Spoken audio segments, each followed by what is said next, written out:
Hello students, आज हम शुरू कर रहे हैं Coulomb's law of electrostatics. Coulomb's law of electrostatics में हम शुरुआत कर रहे हैं टॉर्जनल बैलेंस से। ये वो इंस्ट्रूमेंट है जिसकी हेल्प से कूलम अपने लॉ को वेरीफाई कर पाया और लोगों को समझा पाया। इसका डायग्राम ये बना हुआ है। ये टॉर्जनल बैलेंस इससे पहले कैवेंडिश ने भी यूज़ किया था। ग्रेविटेशनल कांस्टेंट यानी कैपिटल जी की वैल्यू पता करने के लिए। इसमें एक थ्रेड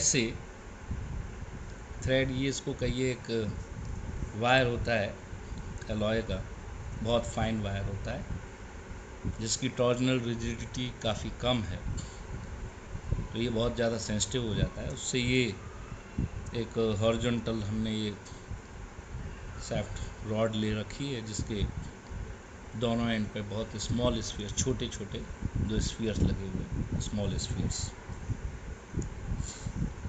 और इसमें जैसे हम एक बॉल को चार्ज दे देते हैं और एक थर्ड बॉल को लेके आते हैं चार्ज बॉल को, तो इस पर फोर्स लगता है, उसकी वजह से ये थोड़ा रोटेट करता है, थोड़ा सा ही टाइट होता है। तो टॉर्जनल रिजिडिटी, उससे हम टॉर्क मेज़र करते हैं, कितना एंगल घूमा अपनी ओरिजिनल पोजीशन से उस फोर्स की वजह से। तो tau is equal to c theta से हम टॉर्क निकालते हैं और टॉर्क की हेल्प से फिर फोर्स। हम इतना लंबा मेथड क्यों यूज़ कर रहे हैं या उन्होंने क्यों किया, उसका रीज़न ये था कि सेंसिटिव ज़्यादा था। इससे जो फोर्स मेज़र करेंगे वो डायरेक्ट, हम अगर कोई डायरेक्ट मेथड फोर्स मेज़र करने का निकालते हैं तो उसके कंपैरिजन में इससे ज़्यादा एक्यूरेट वैल्यू निकल के आती है, इसलिए हमने ये यूज़ किया। दूसरी बात, क्योंकि हमें टॉर्जनल बैलेंस बस नाम ही हमें चाहिए था, और कोई पूछ ले ऑब्जेक्टिव टाइप क्वेश्चन में कि वो कौन सा इंस्ट्रूमेंट था जिस पे ये कूलम ने, जिसकी हेल्प से अपना लॉ वेरीफाई किया। दूसरी बात आती है कि कूलम ने जो अपना इलेक्ट्रोस्टैटिक्स फोर्स का जो फार्मूला जो डिराइव किया, वो सिर्फ पॉइंट चार्जेस के लिए ही एप्लीकेबल था। अब पॉइंट चार्ज सुनने में तो बिल्कुल समझ में आ जाता है कि बार में कि हाँ पॉइंट चार्ज यानी पॉइंट, लेकिन पॉइंट की डेफिनेशन क्या है? जिसका साइज 0 हो या जिसकी कोई डायमेंशन, ना इसकी लेंथ हो, ना ब्रेड्थ हो, ना हाइट हो। लेकिन ऐसी कोई चीज़ होती नहीं। अगर कोई चीज़ एग्जिस्ट कर रही है तो इनमें से कुछ ना कुछ तो उसमें होगा ही। तो ये आइडियल जो डेफिनेशन है वो एक इमेजिनेशन टाइप की प्रैक्टिकल बात है, वो ही हम बता देते हैं और हम इसी रेफरेंस में बता देते हैं जो हमें कूलम्स लॉ में ज़रूरत पड़ेगी, क्योंकि हम यही यूज़ करें। हम जनरलाइजेशन से थोड़ा सा बचेंगे यहाँ पर। तो हमें दो पॉइंट चार्ज के बीच में फोर्स निकालना है। अब चार्ज कहाँ पर होगा? किसी स्फीयर पे भी हो सकता है, कोई पार्टिकल भी हो सकता है छोटा। अगर मान लो दो स्फीयर्स ले लिए हमने जिन पे चार्ज Q1 Q2 है, इनके बीच की डिस्टेंस r है, तो पॉइंट चार्ज क्या होगा? पॉइंट चार्ज कब कहलाएंगे? ये Q1 और Q2 को हम पॉइंट चार्ज कब माने? तो अगर इनका साइज, इनके बीच की सेपरेशन r, जो सेपरेशन r है इससे काफ़ी छोटा है, very much much less than their separation, तब ही हम इसको पॉइंट चार्ज एज्यूम कर सकते हैं। जब हमें ये मालूम पड़ गई, टॉर्जनल बैलेंस से वेरीफाई हुआ पॉइंट चार्ज क्या है, अब हम कूलम्स लॉ को इजीली समझ सकते हैं, क्योंकि इसमें इतना ज़्यादा कुछ नहीं है, बिल्कुल ग्रेविटेशनल फोर्स का जो फॉर्मूला था उसी से मिलता जुलता ही है, या उसी पैटर्न पर है, ये कहते हैं तो ज़्यादा बेहतर रहेगा। तो कूलम्स लॉ क्या कहता है? According to this law, force between two point charges का नाम Q1 Q2, मैंने डायग्राम बना रखा है पॉइंट चार्जेस के लिए, Q1 Q2 separated by a distance r। According to this law, force between 2 point charges Q1 Q2 separated by a distance R is,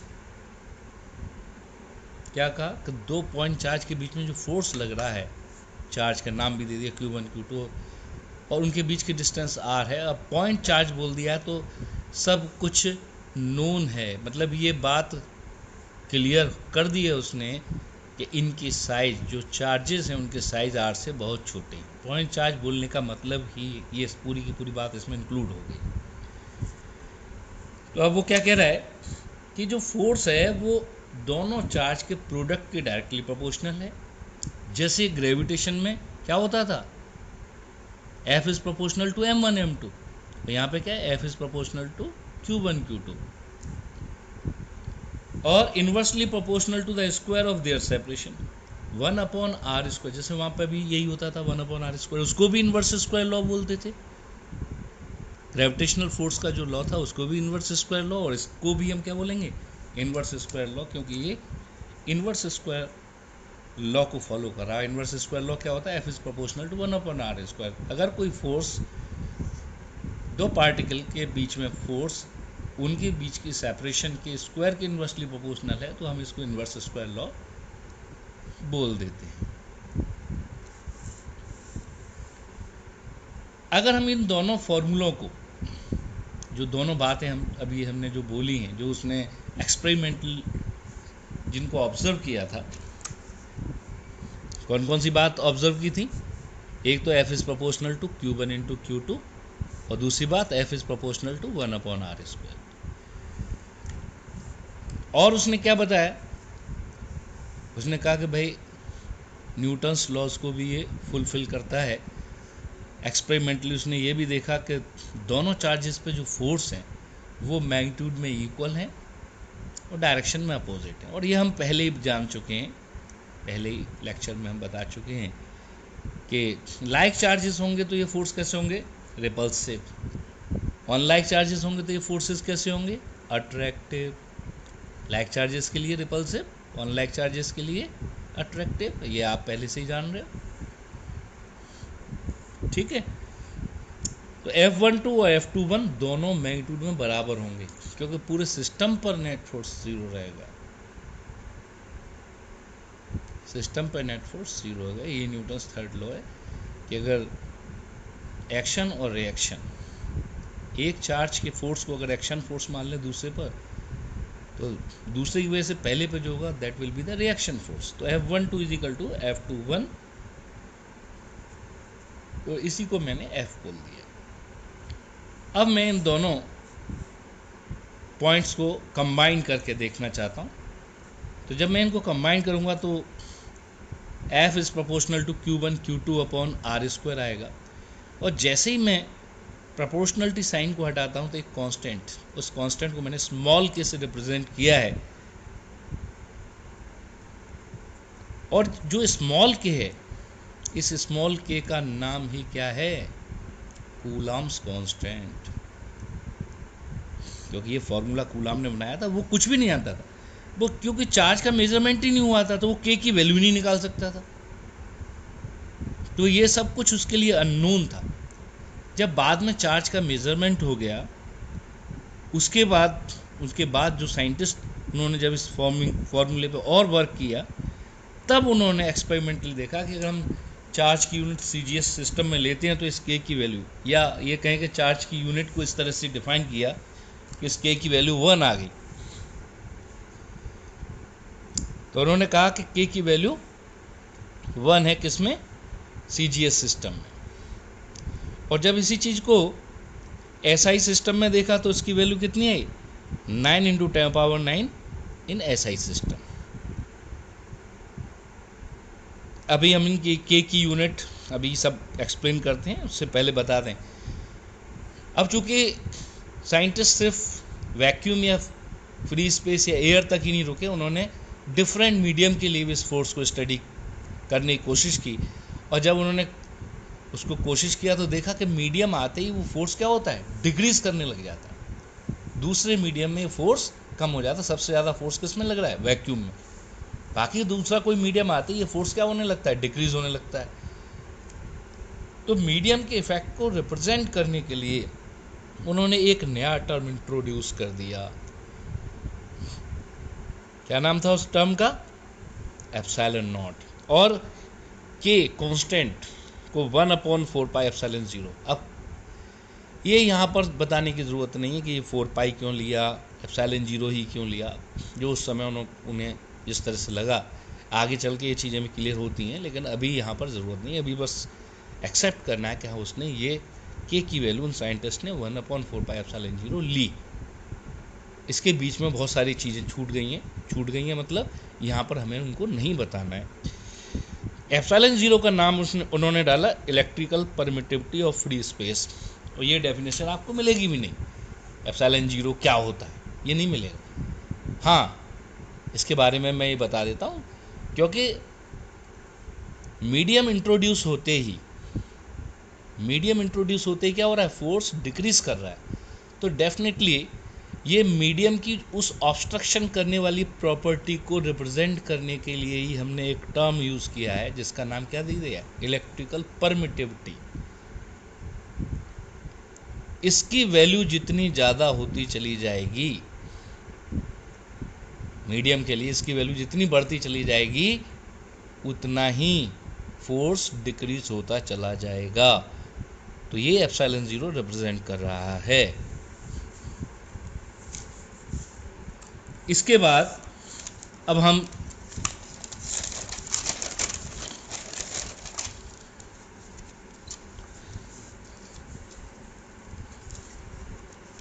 epsilon 0 की value, इनकी यूनिट्स, के की यूनिट, ये सब चीज़ें यहाँ पर स्टडी करते हैं।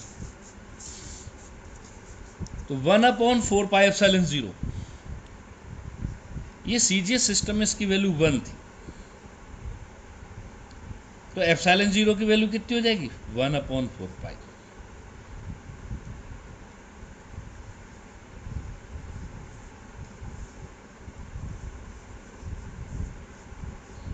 एसआई यूनिट में 1/4π in CGS unit, 1/4π in CGS unit, इतनी होगी। अगर कोई मुझसे कहे कि इसकी यूनिट लिख दीजिए, तो मैं पहले के की यूनिट के ऊपर आ जाता हूँ। What is the unit of के? तो वही फोर्स का जो फॉर्मूला अभी ड्राइव किया कूलम ने, उसी फॉर्मूले से मैं के की यूनिट लिख सकता हूँ। F इजिकल टू के Q1 Q2 upon are square था, तो यहाँ से के की वैल्यू निकालूंगा तो क्या आ जाएगा? FR square upon Q1 Q2, F force. अगर सीजीएस सिस्टम में अगर मुझे इसकी यूनिट लिखनी है, तो फोर्स की यूनिट क्या है सीजीएस में? डाइन। आर क्या है? सेंटीमीटर। FR स्क्वायर क्या हो गया? Dine centimetre square.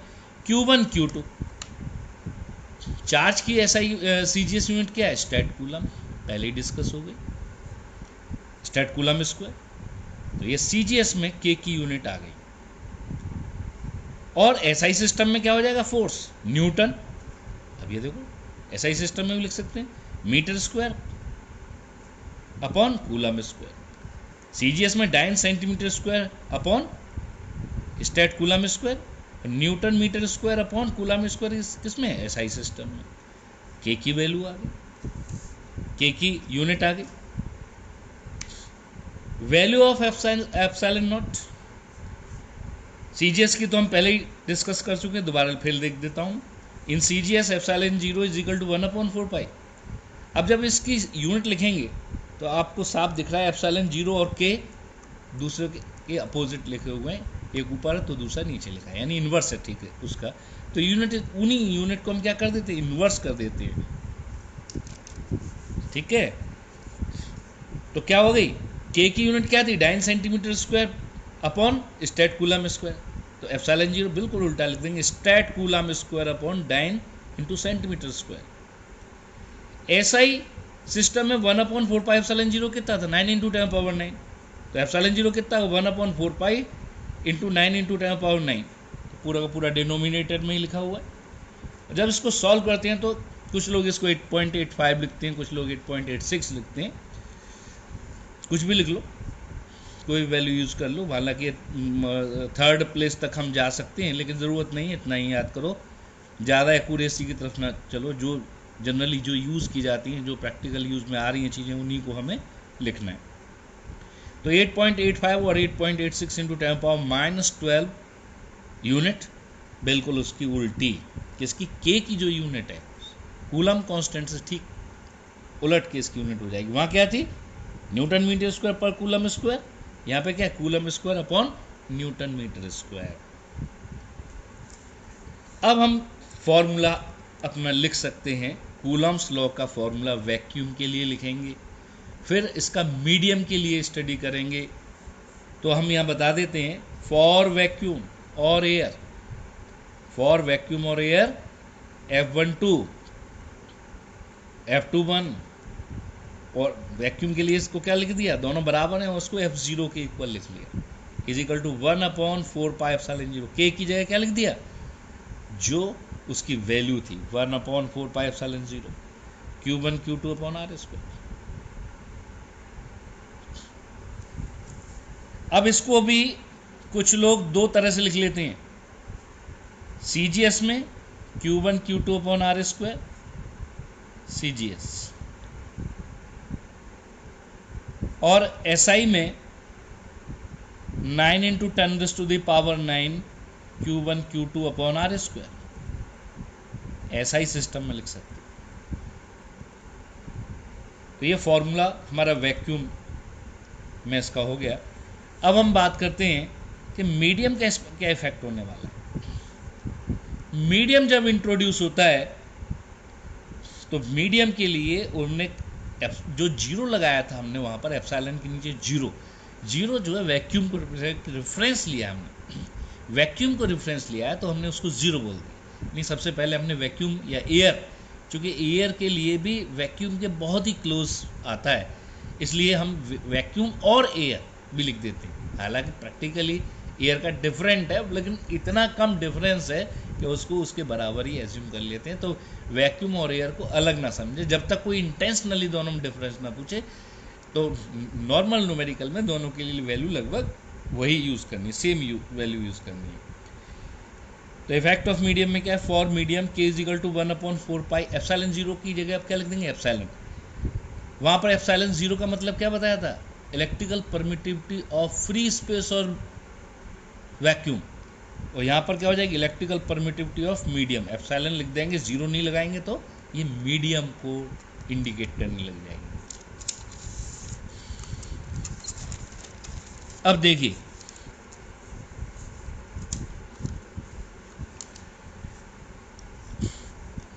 साइंटिस्ट ने इसके बाद एप्सिलॉन और एप्सिलॉन 0 का रेशियो भी निकाला, मीडियम और वैक्यूम, चूँकि ये रेफरेंस है और एक ये जनरल मीडियम का है, तो उन्होंने इसका रेशियो निकाला।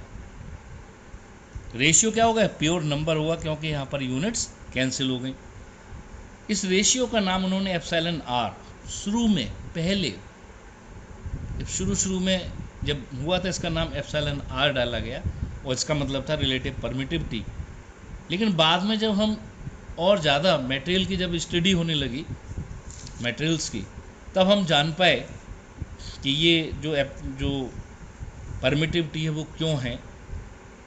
यानी शुरू में हम नहीं जान पाए थे, इसलिए वहाँ पर कोई डेफिनेशन नहीं थी। बाद में हम जान पाए, तब हमें मालूम पड़ा कि जो अंदर जो इंड्यूस चार्जेस होते हैं या जो डायपोल्स बन जाते हैं, उनकी वजह से ऐसा हो रहा है, और वो इसके लिए रेस्पॉन्सिबल है। वो क्या कर रहे हैं, ऑब्स्ट्रक्ट कर रहे हैं, इलेक्ट्रिक फोर्स जो बीच में मीडियम आ रहा है वो इसलिए ऑब्स्ट्रक्ट कर रहा है क्योंकि वो उन्होंने अपने वहाँ पर क्या बना लिए, डायपोल, इसलिए उनका नाम क्या है, डाइलेक्ट्रिक, इसलिए उसका नाम क्या हो गया बाद में, डाइलेक्ट्रिक कांस्टेंट। तो एप्सिलॉन आर का नाम बाद में डाइलेक्ट्रिक कांस्टेंट हो गया, बाद में हुआ, पहले उसको एप्सिलॉन आर ही बोलते थे। तो यानी एप्सिलॉन आर का या के का एक ही मतलब। तो यहाँ से अगर हम एप्सिलॉन की वैल्यू रखेंगे तो क्या आएगा, एप्सिलॉन 0 एप्सिलॉन आर और एप्सिलॉन 0 के। तो मीडियम के लिए अगर हमें कूलम्स लॉ लिखना पड़े तो हम क्या लिखेंगे, F12 medium, F21 medium is equal to FM, magnitude ही लिख रहे हैं यहाँ पर सिर्फ 1/4πε0 एप्सिलॉन आर, एप्सिलॉन की जगह एप्सिलॉन 0 एप्सिलॉन आर या एप्सिलॉन 0 के हम लिख देंगे, तो ये फॉर्मूला हमारा आ गया। अब यहाँ पर के बारे में, एप्सिलॉन आर के बारे में कुछ बातें जान लें। वैक्यूम के लिए तो के 1 होता है क्योंकि epsilon is equal to epsilon naught, तो रेशियो 1 आ जाएगा। मीडियम के लिए के इज ऑलवेज ग्रेटर देन 1, तो के की जनरल वैल्यू क्या हो गई, ग्रेटर देन और equal to 1। For vacuum it is 1 and for other than vacuum it is greater than 1। अब एक और बात जाननी है के बारे में, किस मेटेरियल के लिए ज़्यादा होगा, किसके लिए कम होगा। तो एक रफ आइडिया, ये क्वेश्चन जो कि इम्पॉर्टेंट है, पता होना चाहिए। तो बता दें, क्योंकि डाइलेक्ट्रिक कांस्टेंट है के, और डाइलेक्ट्रिक का मतलब होता है डायपोल्स, इलेक्ट्रिकल डायपोल। आगे चल के आप केमिस्ट्री में भी पढ़ेंगे, पोलर कोवेलेंट बॉन्ड और नॉन पोलर कोवेलेंट बॉन्ड। तो जितनी ज़्यादा डायपोल मोमेंट उस मटेरियल के मॉलिक्यूल्स का होगा, उतना ही ज़्यादा के होगा। More is the dipole moment of the medium particles or molecules of the of which medium is made up of, then more will be the k। और अगर वो नॉन पोलर है, उसमें डायपोल मोमेंट कम है या ज़ीरो है। अब बता दें आपको, जब आगे चल के हम इसको डिस्कस करेंगे, नॉन पोलर का मतलब क्या है, जिसमें डायपोल मोमेंट ज़ीरो हो। लेकिन आगे चल के डिस्कस करेंगे, इलेक्ट्रिक जैसे ही उनके में चार्ज रखते हैं तो फिर भी जीरो नहीं रहता, थोड़ा कुछ ना कुछ इंड्यूस होकर के आ ही जाता है।